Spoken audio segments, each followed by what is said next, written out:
And welcome back to Wild Tactics. We're here to talk about the next point changes of the Great WAAAGH. It's time for the change in the tides. So today we're going to discuss hopeful changes that we hope to see in the upcoming points. These are all just predictions, and honestly, this is going to be more of a, let's say, argument presentation of why I'm actually hoping for these things, not just because I wish. So we're going to talk about my thoughts, the things we've been facing going into Nexus, and give a little bit of a presentation as to my arguments as for these point changes that I'm hoping for. So yes, it is a bright and early, quick live, and that's because we're trying to get this done before I'm out for the weekend. So guys, before we get stuck in, let's talk about our sponsors, the Baron of Dice, as they let us do our dice competition, our paint competition, and they provide us with those dice. So check out our paint competition in our Discord, as it's on just about every month or every couple months. So shout out to Baron of Dice, as the quality is fantastic. So today, guys, let's talk about some changes in the Orks may hope to see. But before we do that, let's talk about what the Orks have been facing, right?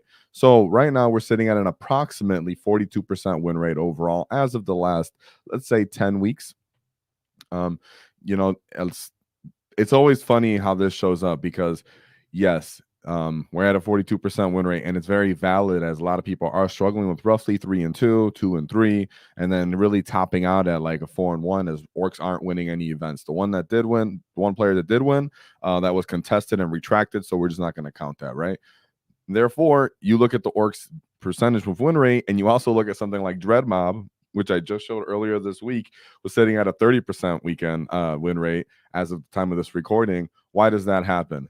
That's because, Dread Mob will just go out and they'll do double Stampa. They'll do triple Morkanaut, triple Gorkanaut. So it's going to really impact the Ork overall win rate, yet it is reflective upon our ceiling where we've been. So a lot of Ork people are just straight up good. A lot of people are just specialists in this, in this faction. It's our main faction we play. We're really popular with it, and they're still having success. But a lot of the time, we've fallen back on Warhorde.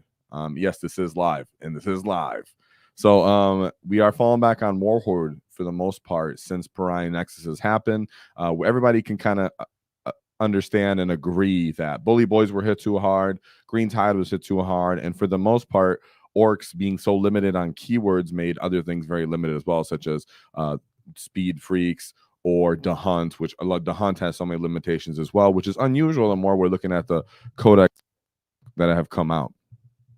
So we've fallen back on Warhorde, and for the most part, yes, it's strong, yet it's what we've been doing for the last 3 codexes. The last 3 editions, for the most part, Orks keep falling back on this army rule because GW keeps handling us incorrectly. So today we're going to talk about some things we want that are handled a bit incorrectly, that can be faced with rules, yet we know that's not going to happen. So when I make the argument for some of these point changes, it's with the understanding that even that may not be enough.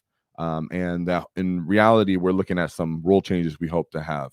So rules or points are what we're getting more recently. So that's what we're going to handle today. Yeah, we're going to make arguments for why those things are made too, right? Next thing is, as we fall back on Warhorde, already said that. And last thing on that, it's kind of boring. A lot of people want to play the new detachments. The new detachments are very specific, very fun, and you're limited on either keywords or just because GW made the unit so bad. So it is what it is right now, right? Next, it is lack of tools. What I mean by lack of tools is, let's just say, janky things, right? Things that people would consider janky, or KG for the most part, or let's say technically high skill timing oriented rules. Some of them would be, we're really limited on our reaction move, our scouting. We don't have any really up and downy besides Snikra. Let's see, we don't have a Lord of Deceit for -1 CP on everything. We don't get auto advanced movements on anything there, where we don't have assured outcomes. Something that we really, really don't have is assured outcomes, right? As Ork players, a lot of armies, they'll say they get a miracle dice, or they know they can get assured dev wounds on every phase. They can get assured additional CP. They can get assured at least 1 unit in their army can advance and charge all game. It's not just army wide. We don't get any of those things. So we really are lack of tools, but we're lack of also paying for premium tools. So those that we do have, such as infiltration, scouting and such, we pay a big premium on that too. So when I present some of the point changes that I want, maybe they're a bit steep for some people, and they go, whoa, Well, understand that we're very limited on those compared to what we're facing out in Pariah Nexus. It wouldn't even be out of the question from some of these changes, as there's very obvious comparisons people can do. Another thing is internal to talent imbalances, like we've been saying with the keywords. The hunt, something needs to lose, like the Warhorde ability, just being keyword being taken out of there, so you can choose units that have characters in them, just specifically around the battlefield. That would help greatly and help some of the units that we're going to talk about today. Glaring weaknesses within the army rule. The fact that the WAAAGH is declared at the beginning of the battle round is quite silly. Pariah Nexus itself has given a lot of benefit to people to slow play the game. Therefore, you can just really decide you're going to do secret missions and just deny the primary. And that does take a higher end of technical skill. So my more casual intermediate players, we don't think that way, and our opponents don't think that way. But at the top level, some people, let's say they're playing take and hold, they know when they can call a secret mission on that mission or not, and against what factions they can do that or not. They've played it enough. Therefore, that's an orc weakness in itself, is that you can't the fact that they know when your WAAAGH is happening, and on some missions they know they can just simply fall back, withstand it, soak that WAAAGH attack, and then reactionary just kill you. Don't even have to really take full advantage of your defensive capability because you're using it offensively. It just makes it way too obvious. It's a huge weakness, makes a huge difference between going first and going second. It messes up all the math on it, and it gives everybody great different experiences. So for the most part, it's been at the beginning of the orc command phase, as how it was last edition and such. Also, I think that something about speed freaks. We used to have 2 different walls. People didn't know that in last edition, where one was specific for freak units. It did end up getting abused by freebooter detachment. That's neither here or there. We're not looking for broken rules. We don't want that. For the most part, we know that buggies themselves there, so a unit that needs just straight up re-rules looking at. Therefore, giving them a speed wall just to give them something like they're better in combat when they charge. Don't even increase the shooting if you don't want to get shot off the table. That's fine, but they're really unreliable in all of their outcomes and all of their phases. And that's what really, for the most part, this makes units stronger and factions stronger in 40K, and they can get reliable outcomes and advantages, right? We just don't have any reliable outcome or advantages in anywhere in our book at any time. Not even our army rule gives us an advantage. It gives our opponent an advantage if we go second. It's silly. Last but not least, again, Nexus barriers and benefits. So some things that we know about the Nexus benefits is that because there's so much terrain, that there are runes that we can simply move from Tarun to Tarun. If you're a fast army, playing up and down helps with secret missions, helps with getting initiative on people, helps with scoring, helps with MSU armies. These are things that help benefit them, yet those are negative against us, and that's something that's just innate in Pariah Nexus with scouting and infiltration. Yet the fact that putting melee pressure on people and putting the metal to the metal, if you can really get stuck in and kill people, also helps Pariah Nexus because the terrain benefits you in that case. So the rules benefit that, hey, if you're skilled enough, or if the matchup benefits that you can slow roll this game, you can do it. Yet at the same time, the terrain setup and some of the army rules and faction rules say that if I could put the pressure on you and just beat you up, the terrain helps that, the deployment might help that, so I can jump on your face. Something like demons, where they can just spam monsters on you, drop in the middle of the terrain, drop another monster right next to them in the middle of the table, and then the next mission they drop another pack of monsters on the middle of the table, right? There's armies that can do that in a silly way that's not really interactive, yet it's beneficial to Pariah Nexus.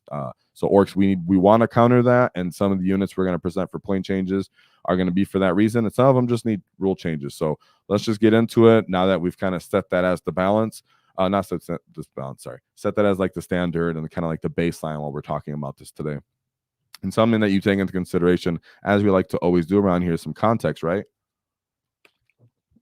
So what are some things we're also going to see with point changes? We're going to see gets that might get hit, as in factions that are actually going to end up getting, nerfs that will indirectly assist us, right, and change the meta as a whole too. Therefore, you got to know that when you're thinking about these as Orks is, man, I really, I need all my squigs to just immediately have -2 AP. I pretty much agree that if they're going to play the anti-tank role, that's innately should be their rule. No argument really in that, but we're not going to get that right now. Therefore, how will it help us if some of these units get hit, armies get hit? Will it help those units enough that just simple point change will assist them? That's for us to kind of figure out as we look at some of the gifts that are going to get hit. So something like Dark Eldar, well, if our dakka gets some kind of increases, or if it in the most part, if they just get a point increase on, let's say, their transports, right? We're not going to go into all of these factions so deeply because that's not what we do around here. But let's just say Darklands based units, like a bunch of their transports get hit, so they can't stack up to 24 Darklances on it. Maybe they'll help us run walkers. Helping us run sign of walker units and they get walkers get decreases might help us have the dakka to kind of counter them and have the ability to actually pop enough of their transports to offset that innate weakness in those games. Someone like Dark Angels, if they basically lose a bunch of the Deathwing Terminators, if they just go down to 2 units and we end up getting a couple more units to have great OC or the ability to tag them up and outplay them in the mission, will that offset that win victory path just enough? Tyranid monsters, like we said with the squigs, if they get low enough in points that you can actually start trading out some of the monsters as they might get hit, let's say on the Tyrannofex, if he goes up over 200 points and you can use a 300 point, or let's say enough squigs that it's almost a trade for near 250 points, then you'll feel better about that trade as a whole. We know that squigs need more than that for it to happen though, right? Lack of AP boys. Space Wolves, Thunderwolf Cavalry, we know those guys are probably going to get hit. That would benefit us to actually counter Wolf Jail, right? Well, if we get something like Commandos to get a decrease. Yet we know that they still have a lot of shenanigans and they still hit hard for the most part into something like Green Tide. So would that be enough to benefit Green Tide if all they did was get hit and our commandos they'll get beneficial? No, not exactly, right? If they need, some of our detachments are going to need, 1, these gets to get hit, and 2, our units to also take some point decreases that help benefit and offset that matchup, right? Because something like Commandos isn't there to help you kill that unit. It's like actually help you manage that matchup. Those Thunderwolf Cavalry, the infiltrating units, the scouting potential, the units that can come in from reserve turn 1. You want to take up that space with something like infiltrators. Us being able to have those at a cheaper cost and something like a Green Tide detachment allows you to bring more units that help offset the fact that you still can't bring a lot of boys in Green Tide, because the weakness isn't just the fact that they're not with 5 up invulns anymore. It's called a horde is a weakness in itself. Having too many characters is a weakness in itself. The cost of the Pain Boy is a weakness in itself. So these are things you think about when you're like, oh, the Space Wolf matchup's getting weaker. The T-Suns matchup's going to get weaker if they get harder. The Space Wolf, the Blood Angels, stuff like that. Yes, there's a bunch of reasons why these matchups can get offset by these point changes and why we seek them. Something like Astra Militarum Guard, right? Humis, right? What do we want to see with them? Well, honestly, the Bulgrin, right? Bulgrin with their -1 damage, that's painful to us. That's something we kind of would like to see go down, and take something that would not go down, go up in points, so it's easier for us to kind of go out and trade with. Sisters, they have just, speaking of assured outcomes, that's what they're playing. They can just have a go turn where their go turn is, I can just assured have 6s make things happen for me that I know you're dead and I don't have to roll dice. It's like, all right, bro. We used to get a really cool army rule that was Here We Go, where we got to re-roll the charges. So it really stacked with the wall, but it also helped on the non-wall turns where you can, at least re-roll the charges so the opponent still had to take changes for the maximum charge distances. We don't even get things like that anymore, which that was still a random outcome, but it was an assured chance of a rule. Sisters of Battle are like, I can automatically just put a 6 as automatic happening on this charge and then plus a d6. Like, these guys will take more than rules to outcome, but that's why the things we're going to ask for aren't too much as orc players. It's not that we necessarily want those things, because that's not very orky. We want to roll the dice. We're just saying why asking for these kind of decreases isn't out of the question, or even these rule changes wouldn't necessarily be out of the question, because if anything, we just want more assured outcome to crump you a little bit, because some of our units hit like wet paper bags. T-Suns, we know they're going to get hit. Necron, something like a monolith, is just the emphasis of things that we find hard to deal with as the most part as an army. And then Blood Angels, they're wild card. We don't know what's going to happen with them. Gets that might get help that are actually still somewhat difficult matchups for us that we don't really know. Sorry, my eyeball. Is it going to get fixed? Is something like Death Guard, where they're at right now are getting held back by other armies because they're slow, they're easy to pop their transports, that they don't even get within their contagion range. It doesn't become a big problem, and they're not good at killing tough units, right?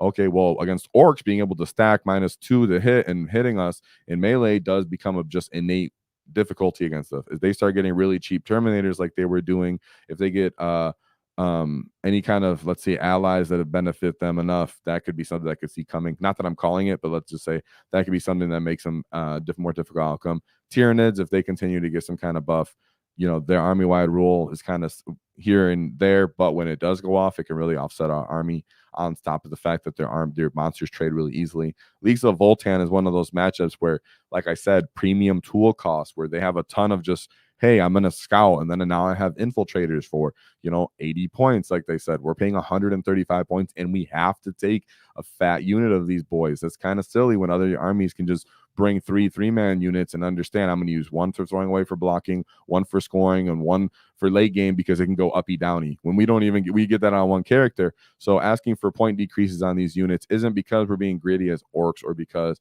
we're even mad that they have these rules. Go ahead and have those rules. We just want access to armies, a bit more units, so that we're not getting out hoarded by some of these armies. Like, Tyranids, if they bring a bunch of monsters, they shouldn't have like the same amount of units as us. It's like, okay, you guys have a bunch of monsters, like, why are you the same as us? It's just kind of hilarious. Or Sisters of Battle, where they look more hoardy than us, right? Tau, we don't know if they're going to get hit strengths or not. Tau are one of those things that are a bit skill based, but if you do get commandos having no Overwatch, hey, and then Blood Angels, new book, we don't know what's going to happen with them. They might become super powerful in the meta, might not be a big deal. So let's talk about, we've spoken about some things we actually need, which are, we need to be better at killing vehicles, killing monsters, killing, Astra Militarum tanks are super cheap. So these are some of the preferred anti-tank decreases that we want to see. Some of these might be seen as a lot to you guys. Some of them I might be even think as not enough. So let's get into a couple of these. Some are obvious, but Beast Boss and Maz, Beast Boss on Squig and Maz, right? Both of these guys are at that point cost where I actually want them still to go down. And it's funny because I still want Maz to go down, as I know his point's not going to go back to a 4-up. I know you guys want that. I know you guys want the 5 criticals back that, that make him better in combat. But these things are most likely not coming back right now, obviously. So for points, right, 15 points lower on him, shoot, he might need to come down more than that. He might, you can make the argument he can come down 20 points. Even the Squig, the Beast Boss on Squigosaur. You know why? Because he does about no damage.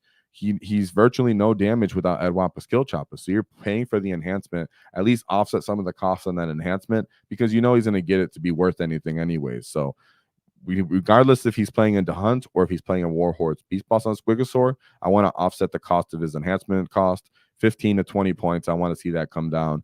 Mazrog as well. I want him to be to the point that I'm considering running him solo because he's so cheap and just hoping that 4-up invuln holds up. Death Dreads, 15, 20 points. The baby dread, the old dread, the little box dread, roughly 120 points. Our Death Dreads are 130 points. I think we should definitely be lower them, even though they're playing both phases, just like you could argue we are. They get more assured outcome for it because it's happening on 3+. Their detachment rules kind of benefit them more in a positive way. For Death Dreads, we're looking to go suicidal with our Dread Mob. We're going to go hazardous, and we're going to stack that with 2 different abilities. You might be using the bomb, that version of the Death Dread that I like to call him, where he's 4 custom Mega Blasters, and you just peek the corner and you blow yourself up. Right? That's fine. But let's bring them down 20, maybe even greater points, because the way these models are used and actually benefited are more than just, hey, are they the same at this other unit that's T9 with a 2-up armor save, which is how GW kind of looks at it, right? They're like, oh, a box dread is roughly this toughness. Okay, a Death Dread is roughly this toughness. No, I'm down for them to be even less, but if not, 10 points is fine, 15 points. I think 20 to even 25 a Death Dread could come down. We can't spam them in greater than 3s. They don't have any like name version characters on themselves. Their data sheet ability is pretty wacky anyways. It only happens in combat, and it's not even at a -1. Though I like it, it needs to be at a -1. So 20 points coming down on the Death Dread isn't that big of a deal. I would really like to see that. Gorkin and a Mork. Honestly, both of them could come down about roughly 20 points. GW, that's what we're talking about as Orc players. We don't even need you to necessarily give us just janky, nice rules, even though it makes no dang sense that our a Morkanaut has strength 9 shooting weapons. I mean, he's a giant. He's literally Titanic. He's Titanic, and you give him strength 9 and strength 10 weapons. He's like struggling to pop rhinos and stuff. Like, that's hilarious for a Titanic monster. Kind of embarrassing, right? He's still hitting on 5s. So you give him incompetent and irrational kind of offensive weapons, then you might as well just lower his points so that if you're bringing 3, he's going to blow himself up, at least one of them in those games. Because Dread Mob again, and he's built him with hazardous weapons. So this is what I'm talking about with Orks. Other people are having assured outcomes all throughout Ork 40K with their units and their data sheet abilities. Well, that's fine. If you're not going to give us that, it is what it is. Then let's get some of these units down to offset the point cost so we can fit in a couple more units in our detachments, maybe an extra grout unit for scoring and to screen people's alpha striking or screen people's uppy downy capabilities. These are the kind of benefits that we can actually see if you bring a bunch of these units down by even greater than 20-point increments, right? Mega knobs are a no-brainer per model. They need to come down to 10 points. Bam, you're not going to change their 4-up Feel No Pain to a 5-up to a 4-up anymore. It is what it is. Okay, we'll live with that. But he serves a very specific role. People forgot that in Green Tide, Mega Knobs were a lot of the time used as either the bulwark, as in people would use gas and actually lead the charge, kind of like a spear tip through the Green Tide and hit people's armies, or take the damage of something like a Thunderwolf cavalry unit and then be there to clap back and hold while the rest of the tide moves around and scores on primary, right? Mega Knobs now, even more so, we need that role of taking down vehicles and monsters. They can't assist the other detachments that lack that, let's say like a Cult of Speed detachment, right, where they lack that as well, but they have Go Fasta or whatever it's called, where they can disembark from a transport. Mega Knobs, that's why they need to come down in points, because they're serving a particular role in multiple different detachments and not necessarily just the bully boys that they function in. And that's something I think GW overlooked last time when they were worried about bringing them down, or when they worried about them overall. So they might just do 5 points just to be cautious. No, they need to come down 10 points exactly. So then we have Squig Hog points, boys. Yes, I'm saying 20 to 30 points per unit. That's not even that big of a deal, honestly. You can go greater than that. If it's 20 points, it's simply 5 points per model. That's not even enough, right? You could argue 8 points per model, they need to come down. 7 points per model, they need to come down. As they just don't do their actual particular job. The terrain doesn't benefit them as it benefits jetpack armies or just basic infantry armies. Therefore, they're a disadvantage from that. Just like Thunderwolf cavalry, we're going to be and are going to be, but they don't have invulns. So, for the most part, very susceptible to Overwatch, move blocking, stuff like that. Don't do their job particularly right. You want to use them more as an early game skirmish, but they can't really be over 100 and you can't be over than like 120 points to be considered a decent skirmish. So it's really hard where you want to put them. They can be a tough, good skirmish if you leave them at like 130 points per unit, but it is what it is. We all know what the weakness of Squig Hog Boys is right now. And we know that at some point, you're decreasing points so much that it's just a good data sheet that you're bringing to the table. And then you're just spamming good data sheets, right? So there's a sweet spot. We all know that it is where there's points and rules and data sheets all combined. So if you nerf stuff too much, if you decrease points too much on some things, they're just good data sheet all for all. So we're not necessarily asking for that either. Then you have Killicans. Killicans are one of those units that you done messed up, GW, when you changed their data sheet rule. Their data sheet rule used to be that if you rolled greater than a 2+ or greater, you ignored the benefit of cover. If you rolled a 1, you shot at someone near you. That was hilarious, right?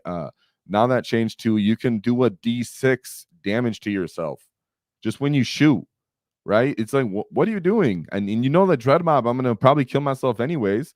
So these guys, you're paying 125 points for the 3-man unit, 250 points for a giant 6-man unit that has to stand cohesion, that can't pass through terrain, has horrible leadership, can't have characters to lead it, gets no benefit from enhancements while within the detachment because it doesn't have characters, like I said. It's like you want to bring them down. I know you think it's cool because they can decrease damage by 1, but it's only in shooting, right? And they're so slow that they're going to not get the initiative. Therefore, combat's also a weakness to them. A lot of armies have lethal. Being T6 simply isn't high enough anyways, as the strength threshold and basic infantry threshold of toughness has gone up too, right? So them going down 15 points should be pretty solid, honestly. I would even say 20 points on a Killican unit, right? They're 125 right now. I'd like to see them come down at least 15 points, maybe greater. All in all, I'm looking for a lot of these point units to all come down that way. In the detachments that are struggling, you can fit an extra unit or two in there. That should help you with scoring or offsetting some of these other janky armies and detachment benefits, right? Next, I have preferred Shenanigans or dakka increases. So these are just units that, hey, I just want some more dakka, or beneficial shenanigan increases. So these are Big Mech and Mega Armor. Everybody knows about the Big Mech and the Mega Armor. He's 100 points right now. So even if you bring the Big Mech, the Mega Knobs down, still at the point cost that he's kind of considered premium. So I'm not really here for that. I'd like to see him come down to about 80 points as well, so he can actually be in comparison to the War Boss and Mega Armor. The War Boss and Mega Armor getting to damage 3, which is something we very, very much lack, and giving these guys +1 to hit that are hitting on 4s mean they're directly serving that unit's role across all detachments. Therefore, if you're going to take that away from us or make it appealing to not take that and just spam 3/3 in those, then at least make it so these guys are around the same amount of points so that I can at least consider and do the maths in my head. Do I want this anchor unit that's really durable to tough shooting and actually regen the guys for me? So, and right, if those guys are cheaper and you're regenning them, then it's per you model, how much are you getting back? Well, I got to regen 3 guys to get a point cost back of almost 100 points. It'd be 90 points for 3 guys. That's 3 turns of me standing there regenning, getting shot. That's not happening every game. Therefore, you need him to come down as well with the Mega Knobs for it to be appealing and not just strictly make us want to take 3 War Bosses and Mega Armors. Then you have the basic Big Mech. He's the new model that came out. 80 points, simply too much. A War Boss, 65 points. What we want from him is shenanigans. We're most of the time going to want to put an enhancement on him. Maybe we're going to put Follow Me Lads on him. Maybe we're going to put Smoky Gubbins on him. Whatever it may be, a lot of the time he wants to get an enhancement and he wants to be a part of a big unit, like a 20-man mob of boys or a 10-man unit of knobs. Therefore, he's already expensive, and the bubble that he's going to be in is expensive. He needs to come down to be appealing to really use his niche data sheet ability. Pain Boy, he and the Pain Boss, like chat said, went up for no reason in points, like 10 points. Pain Boy is too many points, 80 points for a 3-wound model, right? And he's bringing back D3 8-point models. That's silly. It's unfathomable. He's hitting on 4s with like 3 punches. He's just a dumb stat line where he's at right now. GW overreacted. We all know that. Needs to come down 10 points. Commandos. I would be all crazy and say these guys need to come down, greater than 10 points, but 2 units of Marine Scouts, or I think once they're 60 points a pop, I believe. So there's 120. I would say at least Commandos should be about 120 or maybe even less than that, right? So we'll say 10 points just to not be greedy right now, but we could argue it could go less than that as Scouts get to go uppy downy and some kind of silly stuff like that. Mandrakes, Commandos, even though they're T5, they're still T-shirt saves. They're still only strength 4. So their data sheet ability is very unique to only shooting stuff. Otherwise, they're doing almost nothing to it.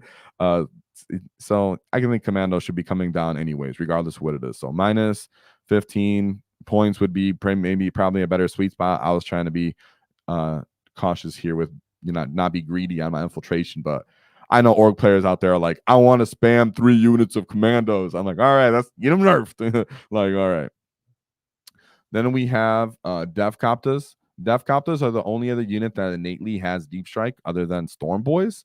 So they just need to come down and be more appealing for a deep strike type of unit, and or even just like a small, I'm going to throw you away type of chaff unit. They still do give up bringing it down. I know it's not many points, but they still just give up free points, which just automatically makes them less appealing to something like bikers, right? All they're doing is I'm flying over you, but I don't even have -1 AP in combat, and I'm still an orc unit. Yes, I can shoot, but it's possible that I do nothing for 3 games and do no killing at all with my shooting, right?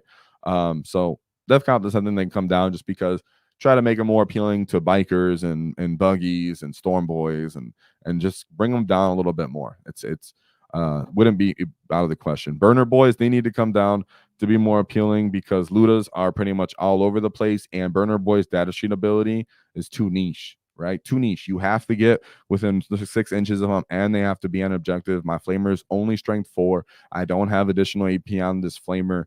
I'd like these guys to come down and make them more appealing as a SWAT team unit, where you can put them in trucks with a 5-man unit of knobs and they can pop out and do it instead of simply always going for flash skits, right? You want these points to offset the flash skits. It's like, why would I bring these 1-wound models with a crappy save and crappy flamers when I could just bring flash skits, right? You want to make those appearances those differences more appealing.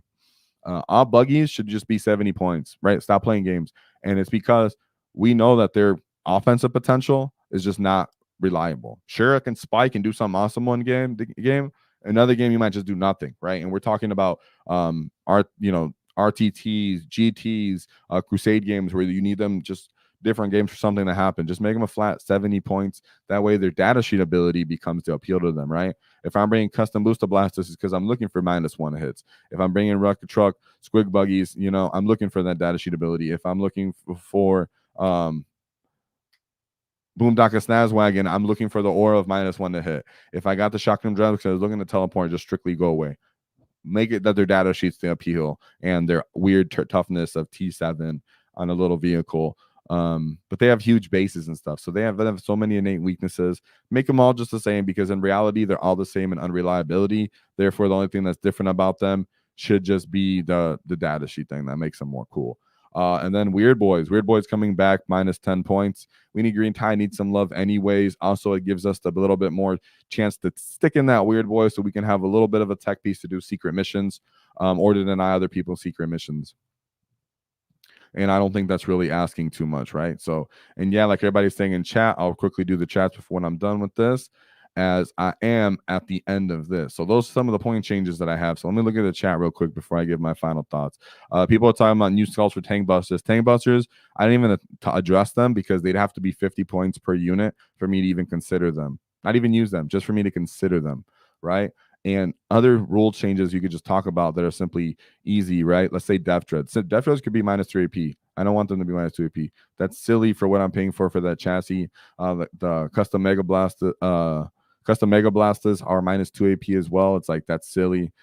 These are just silly rules that they have incorporated for AP values and such like that make these units just have to become super cheap to be reliable. Like you said, Tiger Claws, they're close, but they're just not where it's at yet, even for 3 damage. And we don't, like I said, we don't have a Master of Deceit. So if we're trying to get into combat, we have to meet people in the mid table and take all the negative abilities from that. The Jaegers are 80 points and come way down. Oh, okay. Well, yeah. If Jaegers are 80 points and you argue they can be 100, I think 100. If we're going to be true, you could be 100 points for the commandos if you really want to bring it all the way down to that. But remember, you have Squig Hog Boys, you have multiple units that are elite punching, and then Overwatch itself being able to shut that down when you spam 3.